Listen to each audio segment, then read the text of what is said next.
Welcome to the Story Talks Back. Almost everything that we remember, think about, or imagine is a story. Stories entertain us, inform us, and even define us. They have upsides, and they have downsides.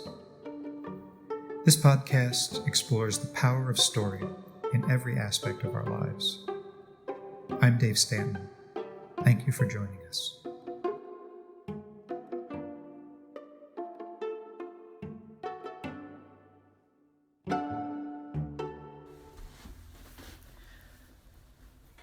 Born and raised in Elizabeth, New Jersey, Thomas Avino is a composer, poet, and painter with roots in the avant-garde New York City music and art worlds of the 1970s.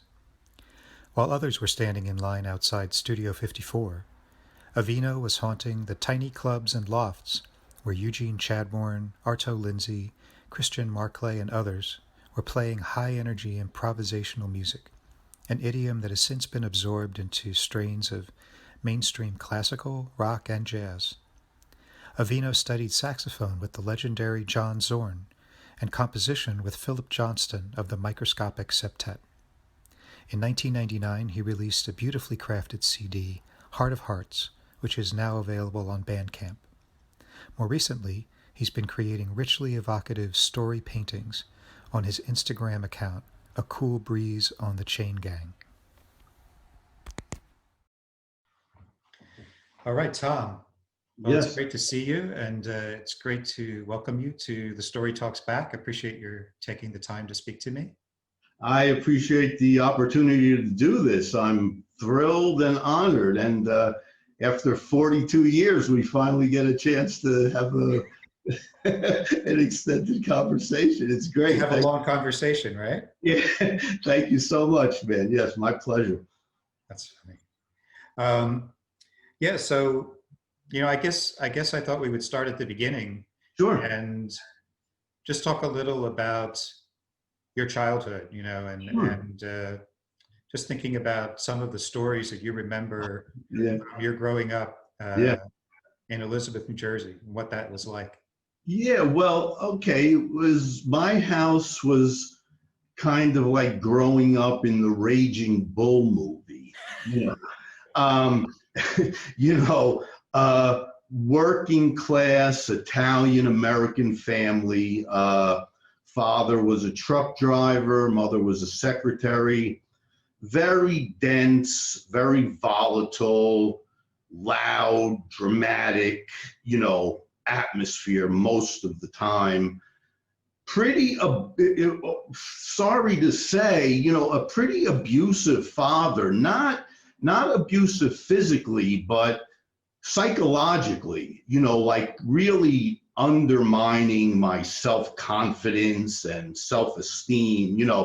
There's this interesting Vincent Gallo interview on YouTube where he talks about the father and son dynamic in an Italian family.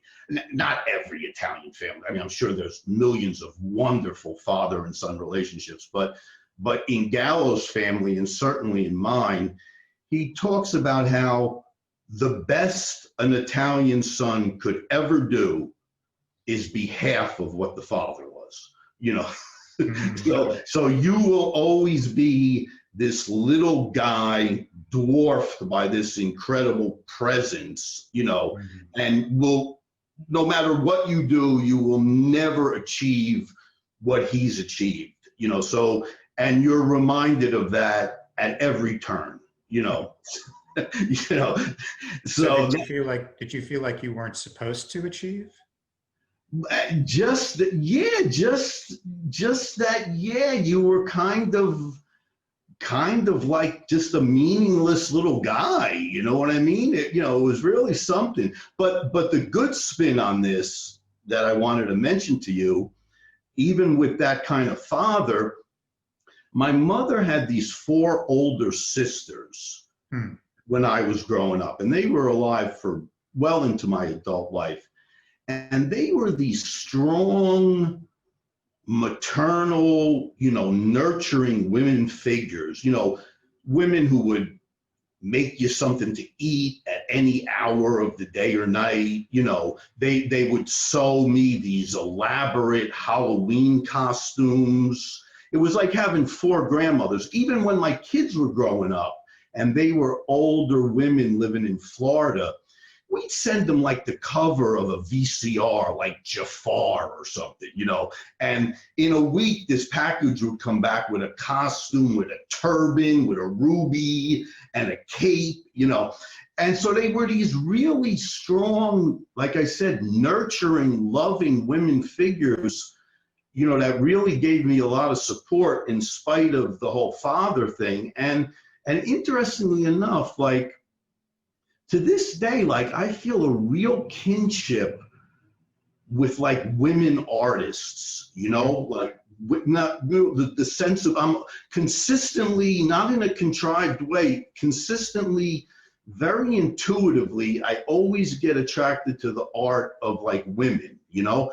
And I'll get like some of the big obvious names, like in music, Joni Mitchell, in painting, Helen Frankenthaler, in poetry, like I had mentioned to you, you know, Anne Carson is like, you know, my big sister, dream girlfriend. You know, when I read the Anne Carson, it was like, you know, where have you been all my life? You know, I mean, it was just so brilliant.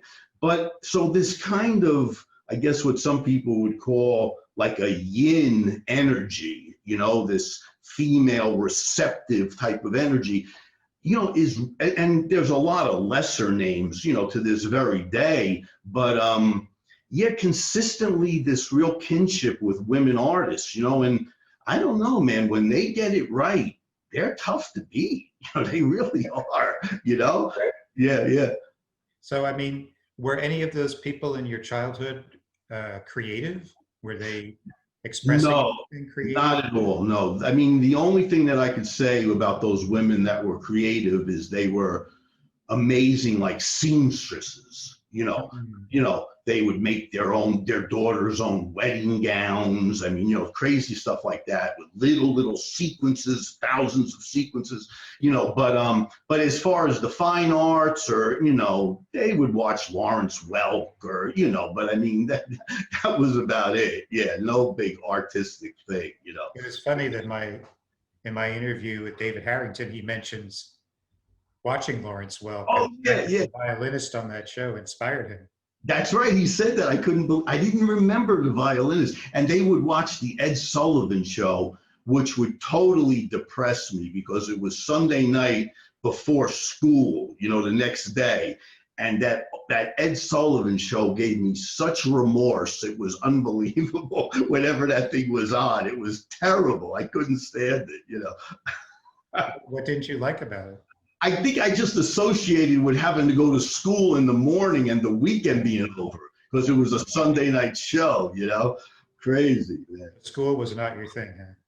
No, it was okay, but that was at a very, very young age where, you know, you were kind of just nervous going back on Monday morning. No, school wasn't, you know, overtly bad. No, not at all. You know, it's fun in school. Yeah, yeah, And so, you know, in the midst of this working class yeah, Italian, very traditional yeah, upbringing, how did you get exposed to sort of avant-garde art? yeah.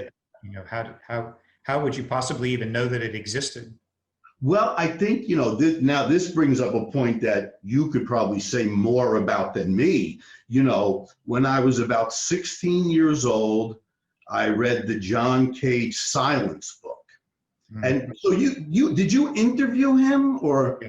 you did? And so what, he was great, right? What was he like? Oh, he was wonderful. You know, Yeah, the funny thing is that after we did, you know, I followed him around for a couple of days at this arts yeah, festival in right. California. And then after we did the interview, you know, he gave me this feedback session where Wow. he told me, you know, I had been asking him too many questions about Stockhausen, and Oh, you know that it's not good to, you know, focus too much on a third party when you're interviewing. right. And I've Oh, always remembered that. Always took that lesson. So anyway, yeah. you read Silence, and Yeah, but let me tell you, I got one good Cage story. So So I saw Cage and Merce Cunningham at the Nova convention. That was like 79, like the Burroughs celebration, I think it was around 79. So this was pretty funny. So they did the piece, I forget what it was, the name of it, the solo dance piece. And the piece ends where Cunningham sticks his arm in a trench coat and then all the lights go out. It was a great piece. So anyway, Cunningham is up on the stage and Cage is down on the floor with the radios and everything. And at one point, all the radios go silent except for this one radio, and this NCAA basketball game comes on. And the announcer is this guy, Al McGuire, who used to be a coach, and now he's got this real tough, New York accent. So for this moment, there was just Al McGuire's voice. That guy shouldn't have missed that layup. What's wrong? And Merce Cunningham. And it was great. It was a trip. These guys, Cage and Cunningham, their whole, bringing together disparate things they were doing their thing that night so well. It was really fantastic. It was really happening, funny. What did you get out of Cage? You found Silence. Yeah. How did you find that book? Do you remember? Just the Elizabeth Public Library. I don't know if I stole it and kept it a really long time and eventually had to sneak it back into the library. But yeah, I don't know, I'd go into the music department and I guess, there was that, I forget what the cover said, Silence. And do you remember on the back where there all little pictures of him with the I Ching and stuff, I don't know, it just caught my eye and I read it. And then, So if you probably remember, there was Lecture on Something and Lecture on Nothing. The Lecture on Something was pretty much about Morton Feldman. So after that, the little Feldman that was available when he was alive, not after he died, there was a glut of recordings. But so I really, really got into Feldman, anything I could find. And then even more importantly than Silence, the next book, remember A Year from Monday? Mm-hmm. In that book, he really named all the names, Rauschenberg and Johns and Clark Coolidge and Jackson McLough and, just a who's who list of who was doing, cutting edge stuff. So that kind of put me on the lookout, you know what I mean? And then like we've talked about, there was this drugstore around the corner from my house in Elizabeth that carried the Village Voice and the Soho Weekly News. And I would buy those things, I think they came out on Wednesday or Thursday, religiously. And kind of like what you did in the old days with Daedalus, there were these little well-written blurbs, like about what the concert was going to kind of be like, you know what I mean? Really nicely written, really drawing you in. So I would just read them and either get in my car and get on the train, with Jim, our buddy Jim Donegan, who brought us together, and we would just see, Elizabeth is like 17 minutes away from Manhattan, closer than some of the boroughs. So I would just read those papers religiously, and I was reading like Downbeat magazine, just music fan type of stuff. And we would, whatever, and that's how I found out. I think I read a Downbeat article about Eugene Chadbourne and then saw that he was playing, and eventually he was playing a duet with John Zorn, and, we'll get into all that. But yeah, so the Cage books, and those two newspapers, really, I remember when Einstein on the Beach came out, the Village Voice did this huge spread. It was on the cover and, interviews with Wilson and Philip Glass. And yeah, that paper was really something back in the day. Did you ever read that woman, Ellen Willis, who wrote for that paper? I don't remember her now. She was really interesting. She had like a unique take on feminism and sexuality, and she was really, really brilliant. She died a while back, but her articles were really, really good. Yeah, that's when the Village Voice, and the music's critics were good. Originally, they had Tom Johnson, then they had Gregory Sandow, Kyle Gann, and it was a good paper for a long time. Yeah. And you said your friend Tim Page wrote for the Soho Weekly News, right? Yeah. That was in some ways the music blurbs in the Soho Weekly News were even better. They were really good. They could really entice you to go see the show, Yeah, they were really something. And so if you were going to have to describe, because we're talking about all these names here that most people would not know. I mean, I'm sorry for all. I apologize to anybody for all the name dropping, but it's a big part of my thing to pay, tribute, because these people are really important. But it is a lot of name dropping. I know. I hope it doesn't get tiresome.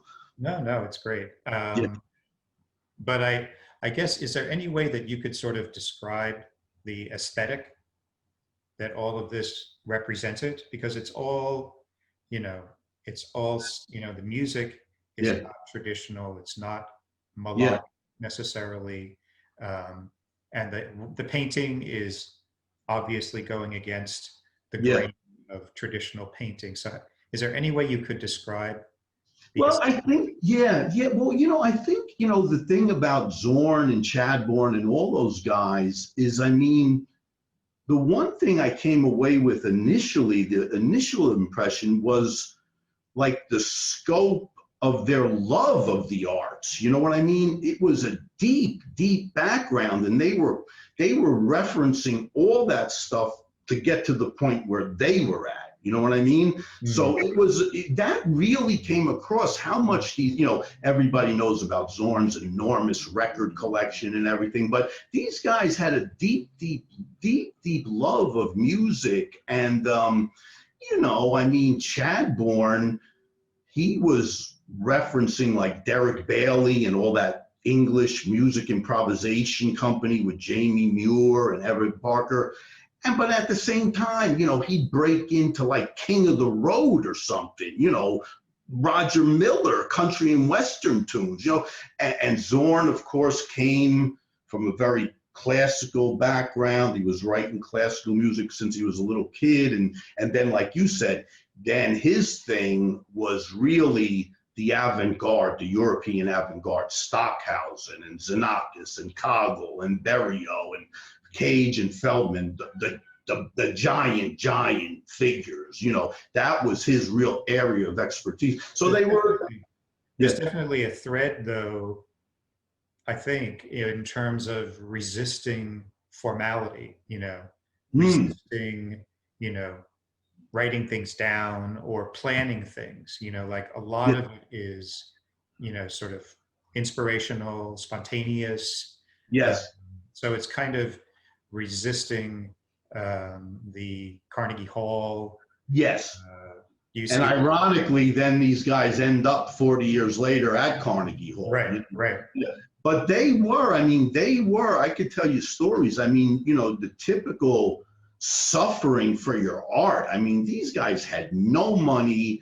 The East, I could never live in the East Village because I was about 6 or 7 years behind all these guys, and the gentrification had started. So like a guy like my friend Dave Soulson from the Microscope, he was paying like $275 for his apartment. I tried to move in right next door to him, and it was like $900, so it just didn't happen for me. But these guys had really low rent, and they were starving artists. They really, I could tell you lots of stories, these guys, the stories go on and on, but they really, really struggled and suffered for their art for many, many years, Mm-hmm. So, but I think you're right, though. I think they were rebelling against, there was that big division at the time between uptown and downtown. You know what I mean? Like you said, the Carnegie Hall and Avery Fisher, and they were playing in all these little places, and they didn't want anything to do with that. So there was definitely this rebellious streak. Certainly, you're right about that. Yeah. Hang on one sec. Sure. Just talking to Tom. Give me another half hour.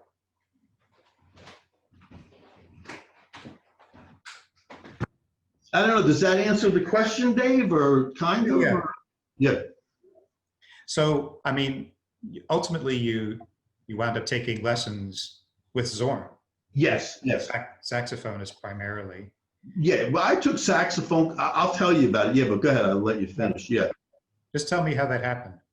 Well, I saw him in Chadbourne again through reading the Soho Weekly News. I went to see him in Chadbourne. This incredible duet that they played. I mean, just brilliant and funny and unhinged, yet there was like this overriding architecture to the whole thing that, as crazy as it was, you could tell by their knowledge. It was structured like an internal structure that each guy had, just an amazing duet. And so then I went up to him afterwards. I mean, I knew these guys were the real deal. I mean, they were really doing what's, you could just, the level of commitment and integrity was just right up front, right from the start. So I just went up to him and asked him if I could, take some lessons. And he said, yeah, he was very gracious. The guys, I'll tell you some stories, funny stories about him. And, he was very gracious. And I just took the train over to his little museum apartment, on East 7th Street. And we just started in. And I mean, he would charge me $10. Sometimes he wouldn't even take it. And the lessons would be like 3 or 4 hours long. It's like that Eric Dolphy story.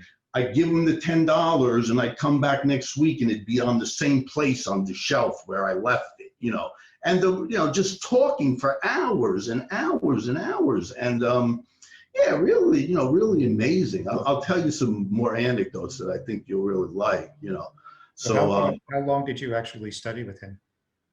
Several years, yeah. I think maybe from like 22 to 25. Something like that, yeah. And it was different. We would play a little saxophone. At the time, I was just this kid from Elizabeth trying to do anything. I didn't even know what I wanted to do, so we'd play, from the Charlie Parker Omni book, or we'd play along with Jamie Abersol records. But then we would talk about, the 20th century guys, the contemporary classical guys.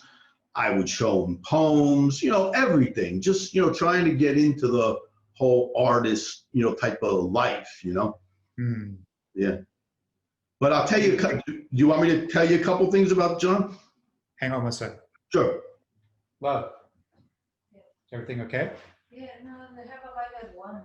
I'm just trying to figure out where I'm gonna put my light. I can hear you. And I have to go upstairs. Yeah, I'll go to my eyes room. I'll figure out. All right. Hang on one second, sorry. Sure, man, no problem. No, I'll continue. Sure? Yeah. We'll figure out that. All right, sorry about that. No problem. It's great to hear Angela's voice. It's very sweet. Yeah, it's nice to hear you guys going back and forth. So just thinking about your lessons with Zorn. Yeah, sure. What do you think you really remember, or that you really absorbed in terms of, artistic attitudes or Sure. techniques? Yeah. Well, certainly, I mean, and we could talk about, because this was such a mind expanding, life changing experience. I mean, I can't be dramatic enough about the impact that it had on me. You know what I mean? It just, that was it. I learned all about integrity and commitment and no difference between your art and your life. It was all, just all the same thing, But a couple specific points. The one thing that John really, really stressed was that the different mediums that you chose to work in were just modes of expression. Like he would call it like a skin over a much bigger concept. So this led to 40 years later led to the painting. His thing was that if you could find that place in yourself and access it, there's really no difference between writing a song or making a painting or writing a poem.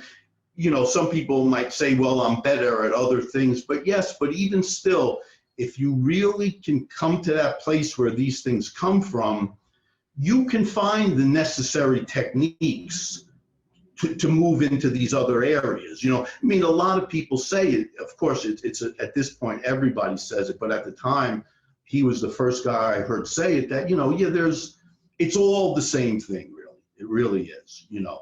And I like to think, just my own thing, is I like to think that, you know, in your life itself, you know, you could take areas where maybe you have more ease and more grace, and then kind of translate or transfer them into other areas where you might have more anxiety or fears or something. You know what I mean? Within reason. I mean, just because you can cook a nice omelet, you're not going to be an opera singer. I mean, you know, but within reason, you know, you could move these energy. If you find that place, that center place in yourself, you know, you could you know, move these things. So that was the big thing from him. And the second thing I really want to say, though, is like his generosity of spirit, you know, like coming from the background that I did, you know, because he really made you feel that you were as worthy as anyone else, you know, that you had something to say. He gave you great encouragement, great hope. Like, I mean, I would just come in on the train. I didn't even have a typewriter. I would show him these poems in pencil in a notebook, you know, and he's this international figure, and he would look at these things like they were the most serious thing in the world and just honor them and talk to you about them in detail and really make you feel that you were as important as anyone else, you know. John, when he gets excited, his voice has like this Felix the Cat thing. He'll be like, hey, you want to write a piece for 2 orchestras? You can do it, it's easy, you know. But always that incredible encouragement and giving you, you know, especially coming from my background, you know, giving you incredible hope, you know. And you probably know about this, you know, from all your background in meditation and stuff, but this will be the last thing I say. They say that in spirituality, no matter how many experiences you have, your consciousness or your soul is bigger than all those experiences. So these experiences are like the stars, but your soul is like the sky. The sky holds all the stars, no matter how many of them there might be. And I kind of feel that way about Zorn. I mean, you know, we're all out there, we're doing our thing and making these offerings, and it's very personal and creative. And, you know, there's room for everyone, you know, as long as you're sincere, come in, the water's fine, you know. But so we're like these stars, you know, but John's the sky, man. You know, he makes room for everybody, you know, and he made room for me, and I've never been the same since, you know. So there you go. And then you also studied composition. A little bit with Zorn, but it was a mixed bag, you know. But I also, and then go ahead. I'm sorry I interrupted you. Yeah, with Philip Johnson. Yeah. Right. So Yeah. how much later was that? Oh, that was. I mean, like I said, I studied with John from like 22 to 25, and I think I studied with Philip for a little while in my early 40s. Ah, okay. Long time later, much later. Yeah. Okay. Yeah. And what was that like? I mean, what brought it about that you, that many years later, decided you wanted to study composition? Yeah, well, it was kind of my attempt to get back re-inspired into music, you know, because I was kind of waning, you know, for a long time. And I was always a big fan of the microscopic septet. You know, he was friends with Zorn, and my first saxophone teacher, Dave Soulson, who's one of the sweetest and funniest guys on the face of the earth. You know, he was the baritone player from the beginning in the Microscopic Septet. And I had followed Philip's, you know, music with the Microscopic Septet and his solo projects. And I played the soprano saxophone, and he's a great soprano saxophone player. After Steve Lacy, who's just, you know, is the soprano saxophone, I would say it's Philip. You know, he gets a beautiful sound and really plays beautifully, you know. So, and the thing, before you ask, I'll tell you, the thing that was really interesting about Philip, the lessons with Philip, the thing he really, really stressed, he was always on this, was freedom through restrictions. So he came from a big background in like theater. He did some music for Richard Foreman and dance and stuff. And he learned that if you wrote this beautiful musical phrase, but it went on too long and the dancer had stopped dancing, or it was too short and the dance, you know, so you'd have to mold your thing, or like if a certain scene. So he was like, he would give these exercise, like his thing was that, you know, like in life, if you have a day where you could do anything, you probably end up doing nothing, just sitting on your couch, you know what I mean? But the restrictions bring kind of a focus, you know what I mean? So he would give me these lessons, like if you're writing a string quartet or something, the cello can never play when the first violin is playing, you know? And you would be like, oh man, but now I can't use all my great licks for cello. But then you realize, but I don't have to ever worry about, you know, writing something for the violin and the cello at the same time, you know? So it was very liberating, you know, that you just narrow it down and you impose these restrictions on yourself, and it gives you, really sparks your imagination, you know? That was his big thing. And do you remember some of the pieces that you wrote at that time? I mean, is anything still around from that time? Nah, I don't know. You know, I think there was a time when I moved and some of the stuff got lost. They were just little studies, you know, and they were never performed or anything. I would just bring them to him, and, you know, he'd play them out on the piano and say, oh yeah, you know, but it was never, you know, really, you know, anything that I think maybe one piece. I'm not sure though. No, it was just more for the lessons, you know? Yeah. And I mean, I just want to, you know, get kind of the feel of Sure. what this whole scene was like in terms of going to these concerts. You know, you were driving in from, you know, this industrial working class Right. city in New Jersey. Yeah. 15 minutes away is Manhattan. Yeah. And what kinds of places were these shows performed in? What was the scene like? Oh, the scene was, well, again, because, you know, coming from our background, I mean, you know, like you and me and everybody, prior to being turned on to this scene, you know, we would just listen to rock music, you know, and you know, and then we all got into the progressive rock, Crimson, Genesis, yes, you know, and you know the singers, but that was rock stars. These guys were rock stars. You know, this East Village thing, this was just people doing it for the sake of doing it, you know, anywhere they could. I mean, I saw, you know, there was the Studio Henry, which we were talking about, you know, below the fish store. And you know, I've seen concerts in like karate dojos, and, you know, the Microscopic Septet would play. A lot of incongruous stuff. Like these guys would play wherever they could, you know what I mean? Wherever they could find, you know, a space to do their thing, you know? But do you want to hear one more story, or is it getting to be too much? Yeah, sure.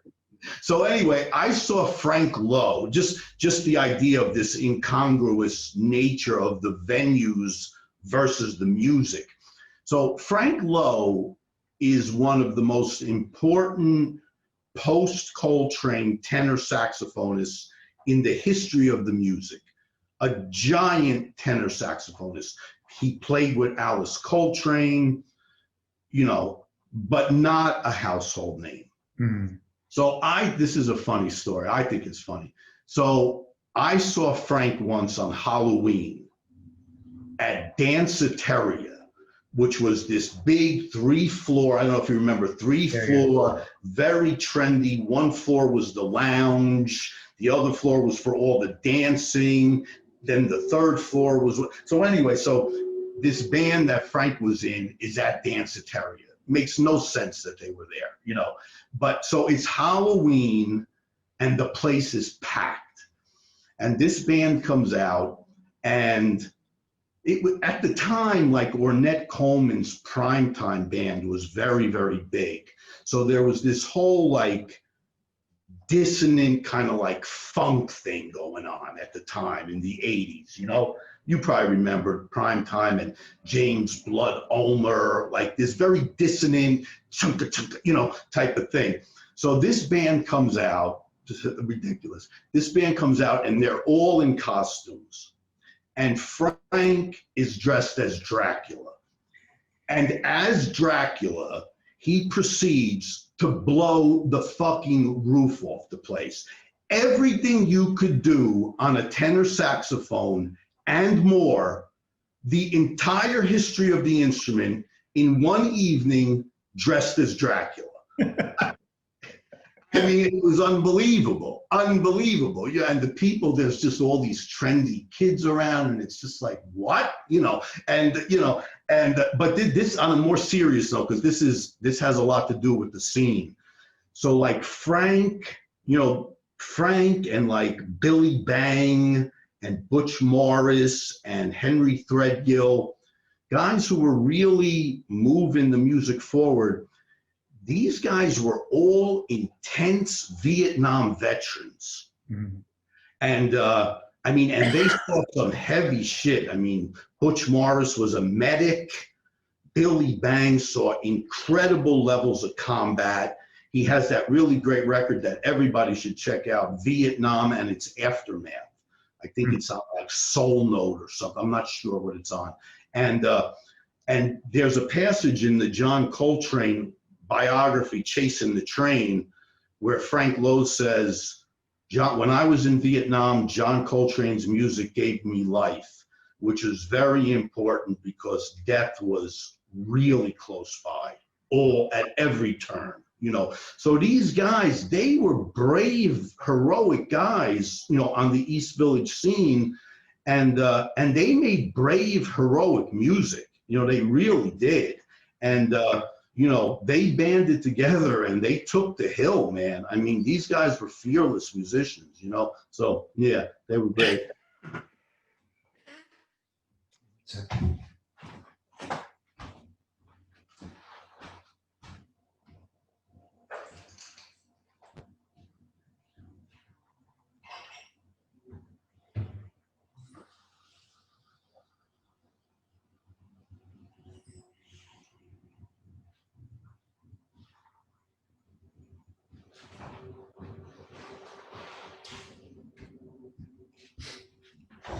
Sorry.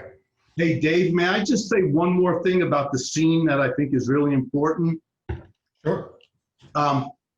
Not the music, but the poetry, which was really, really important to me. We must have went there. There was a place on Spring Street by the West Side Highway called the Ear Inn.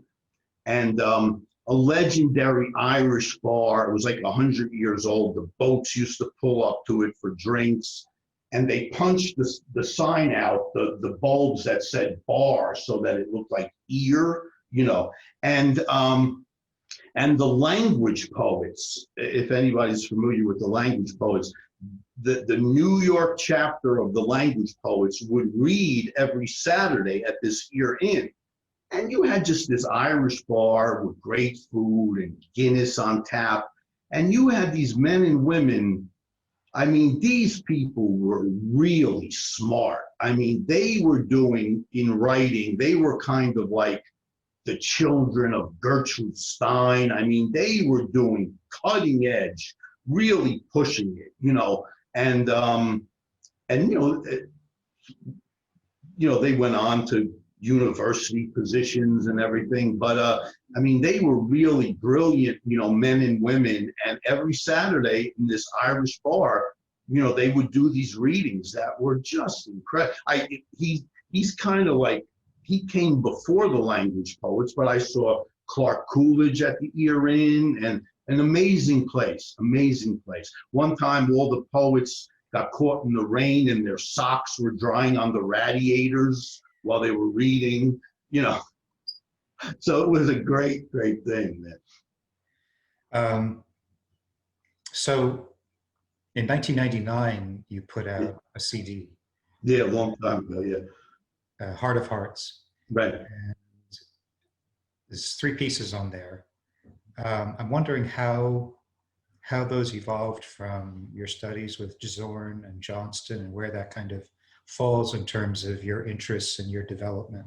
Right. Well, they were before I studied with Philip. I brought that record to Philip, and he listened to it and made some comments on it. But basically, that record, CD, whatever, and it's really was just kind of what would now be called like an EP. It was just 3 short pieces, But that was kind of my attempt, humble attempt, to like take like the very hushed Morton Feldman, like introspective, like with Feldman's music, you have these reiterations, they're not really repetitions. He distinguishes like a repetition is more of like an ostinato. These are just kind of these insistent statements, again and again with a little bit of difference between them. So it was my attempt to like kind of take that kind of hushed Feldman thing and combined it with some improvisation and some spoken word stuff, just, things that were important to me and still are, and it was a real homespun affair. One of my friends made the cover art. Another friend made the little logo from one of his cartoons. That was the label, and everybody on it was close friends. It was a real grassroots type of thing. Yeah. And you recorded it where? We recorded it at this great place, actually. This place, I don't know if it's still there, but this place like called Sorcerer Sound in Manhattan. And like the week before we had been there, I think Philip Glass was in there. It was a really happening place that I just kind of stumbled upon. But the guys there were great. They, they didn't put on any airs that, you were kind of a nobody or anything, Philip Glass, and they treated you, they were just kind of like long-haired hippie guys, and they really knew their stuff, and they did a beautiful job. And it was easy for me because I didn't have to play. I just hung out in the sound room with those guys and talked and laughed, and there was no pressure, The other guys all had to play, so it was a great experience for me. Good to be a composer, right? Yeah. So let guys who play much better than me, let them handle it. I'll just drink coffee with the sound guys. So, at some point in your life, you started to deal with some of the feelings and thoughts that you've been having probably throughout your life. Oh, right. Yeah. Just in terms of, how difficult life was for you sometimes. Sure. And ultimately, I think you sort of came to a resolution about what was going on. I mean, Can you describe how that sort of evolved? Sure, I'd be glad to. Yeah. Well, ever since a really, really little kid, and I'm not trying to be dramatic, a really small kid, there was always this sense of, sadness or loneliness, which then was later diagnosed as depression. But the thing even more so than that was this real quality of like excessive thinking, and kind of like assigning these kind of bad, like magical powers to yourself, like thinking that you had caused something bad to happen. Or, I remember one time I was a little kid, I didn't cut this man's lawn, and years later, he died of a heart attack, but I thought it all went back to the day I didn't cut his lawn. So, and then years later in my 20s, and this, throughout to varying ebbs and flows, throughout my childhood and teenage years. And then finally in my 20s, it was diagnosed as OCD, OCD with a depression chaser.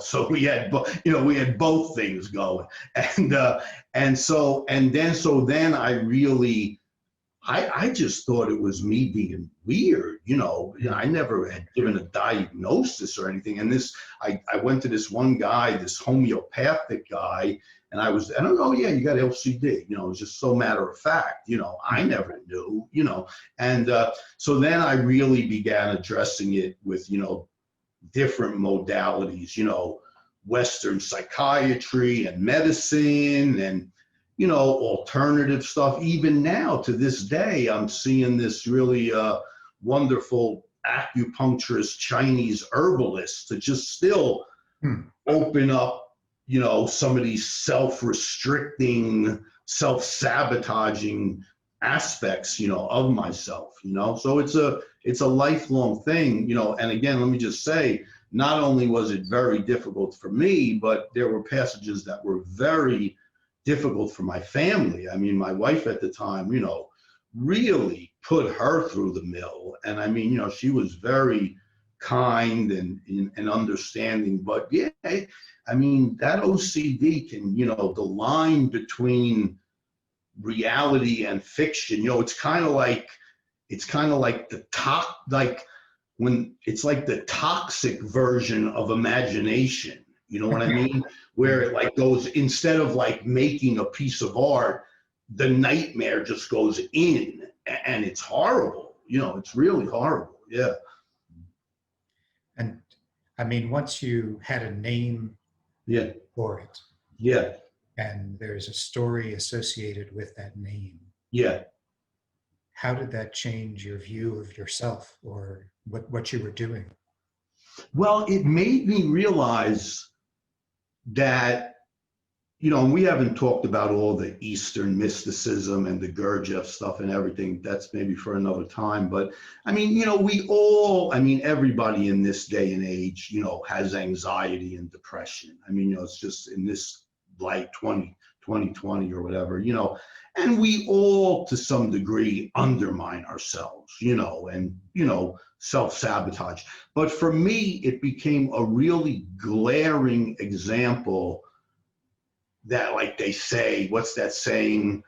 The obstacle is the path, that type of thing, where this was a real situation where I was going to be called upon to do some real internal work, psychologically and spiritually. And I'm not saying I've done it, really done, but, if I was going to get past this, you know what I mean? It was a real, what do they call it? Crucible or something, it was really a glaring example, which probably a lot of people go through, but this was so upfront and so obviously an obstacle, to live self-liberation, that it was going to have to be worked on very seriously, Yeah. So I wanted to talk about something you've been doing more recently. Yeah. Which is art. Yeah, painting. Yeah. Looking at the paintings behind you. Yeah. Okay. There's a few of them. A handful of the things that you've been producing lately. Yeah. How did you start to get into art?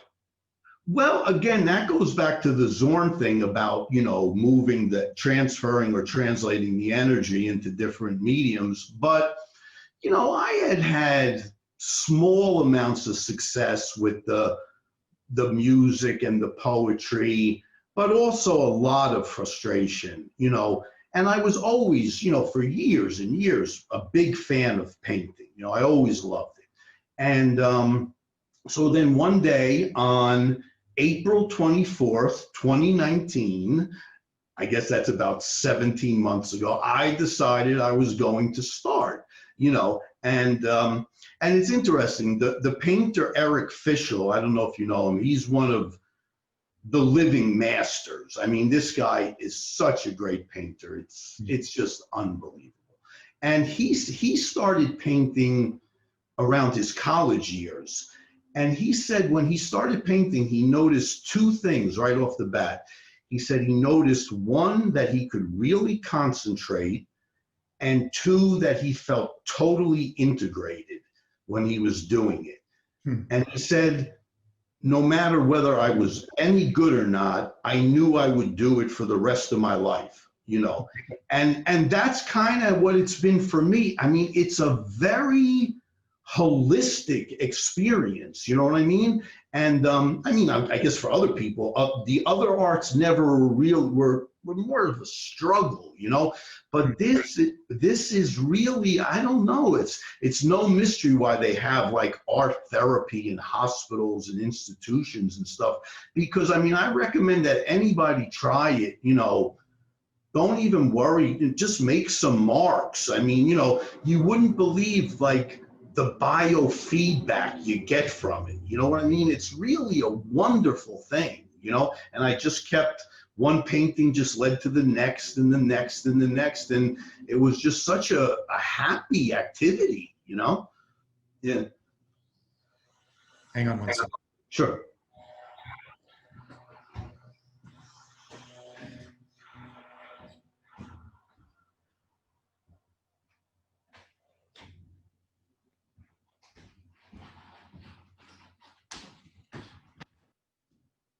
Sorry. Sure, man. Are the answers okay? They're clear, or they're rambling, or Okay. no? Okay. No, this is great. Okay. So just, I mean, looking at your paintings and having watched them on your Instagram Yeah. channel, to me, they feel like little short stories. You know, I there's think always something going on in them, and they're very, I mean, even just from the ones behind you, they're so different from each other. Yeah, thank you. That's a great insight and a great compliment. There's stories going on inside them, or it's not even at that level. Well, you know, and thank you again. That's the nicest thing you could say, really. But well, for me, like we had talked about this, you know, you get some guys like this Eric Fischl or real masters where, I mean, they have so much technique and skill that they could have a couple sitting at a table and just by their body language, you know, they're on the verge of a divorce or something, you know. I mean, you know, I don't have those kind of skills. So what I try to do is I just try to make this very small, heartfelt gesture where I just put things together in a way. And I think that, you know, it has to look good first. You know what I mean? You have to want to look at it for one reason or another. And if it gets you on that visual level, then you're free to make any associations that you want and put a story into it. You know what I mean? So I don't really have a story. I just kind of, I mean, it sounds so silly, but I just look for things that look cool, you know, and hope that it sparks the viewer's sense of story, that they put the story to it. You know what I mean? Because I'm the last one to know, really, you know. Or I just have my own, you know, because when I see it, then I say, but anytime I really try to come with the story, it would, like, I've had situations where it was a good idea and a bad painting. You know what I mean? So when I try too much, it becomes too contrived, you know, to make a point.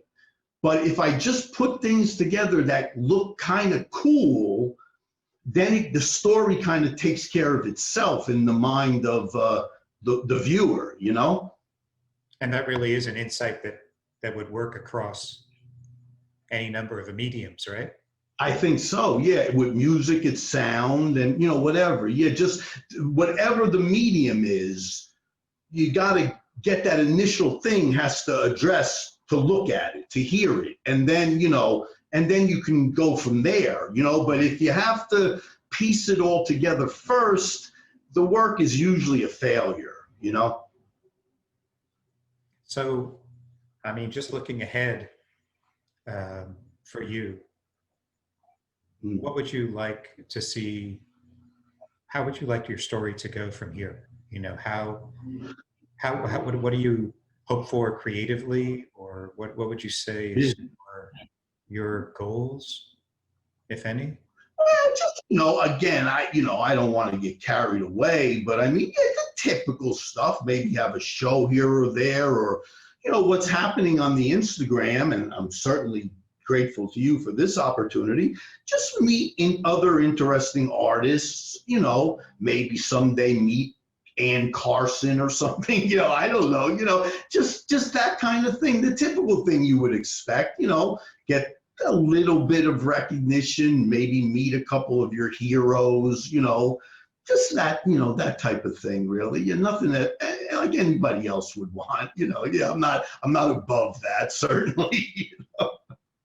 And what Yeah, about yeah. what about sort of your creative life in general? Like what would you say you would wish for, or that you would be aiming towards? Yeah, well, I always aim, one thing I like to aim towards is, and I mean, and artists say this all the time, sometimes, I mean, people will like what I do sometimes, but sometimes I think there's too much of, in the process, there's too much, for me personally, hopefully the result is good, but for me personally, sometimes it becomes too formalized, you know what I mean? Mhm. And I kind of like the ones where like I had a little more freedom, or it was a little more reckless when I was doing it, instead of like the sketch and then filling in the sketch with color, and the image builds up, and that's great because if the end result is good, but I would like something and it's fun, it's great fun, I love it, but the things I really like where like are things where it was a little more reckless, almost the process was more reckless, Mm. so that I would hope to like move into that in some way, if I could, Move into recklessness. yeah, something, yeah, that I have in my life, but I could bring it, the recklessness in my life is no problem. I got plenty of that, but to bring it, into the art, that's Which the is funny goal. because that almost feels to me like a, coming full circle to what, people like Zorn and that whole scene was about. Was kind of like you know, Yeah, casting off formality. yeah, I think so. That's true. Well, there's all those Zen adages and stuff, and you build a pile and then you jump off it, that whole thing, So yeah, it's true that, yeah, that's very true. But yeah, ultimately you want that freedom, you do, it's Right? true. But yeah, so, but yeah, again, are there any more questions? Because there's just one thing I just wanted to tell you to finish up on, Actually, but I was done. So whatever you want. oh, so I just wanted to say real quick, just as a statement for the press, that that I'm gonna have to line up some press now. yeah, oh yeah. But anyway, just like that whole idea I saw when you sent me the questions, that you said the idea of a cool breeze on a chain gang, the name of the Instagram site.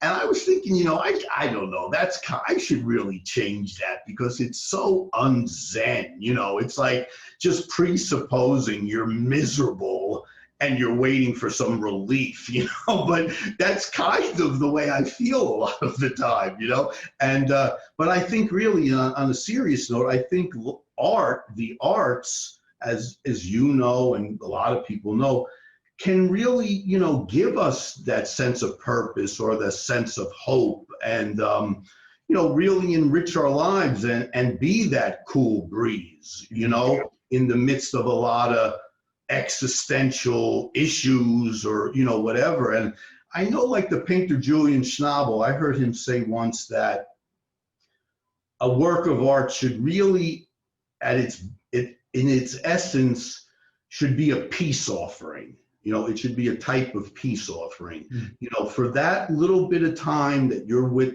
this song or whatever painting, peace on earth. You know what I mean? Like a Jimmy Carter moment. Let's just Uh-huh. all just, have some peace. And I thought that was really beautiful. And sometimes I'll really, and we'll end on this. sometimes I'll think I'm really nuts because, I mean, it's certainly been the case for me, but I think I'm crazy sometimes because I'll be in my apartment all alone, relationships crumbling around me, and I'll have like a Beach Boys song on, and I'll have this big stupid smile on my face. I mean, so what are you saying? You know, so that's it. Maybe that's the place to stop. I think that's it. You know, you can escape one way or another. You can escape. Yeah. So anyway, Thank but you so much, Tom. I really appreciate your time. I really appreciate the opportunity to do this. And best of luck to you. This is a wonderful project you got going. Thank you from the bottom of my heart, really. Me too. My pleasure. Yeah. All right. All Cool, right. man. Thank you. Bye.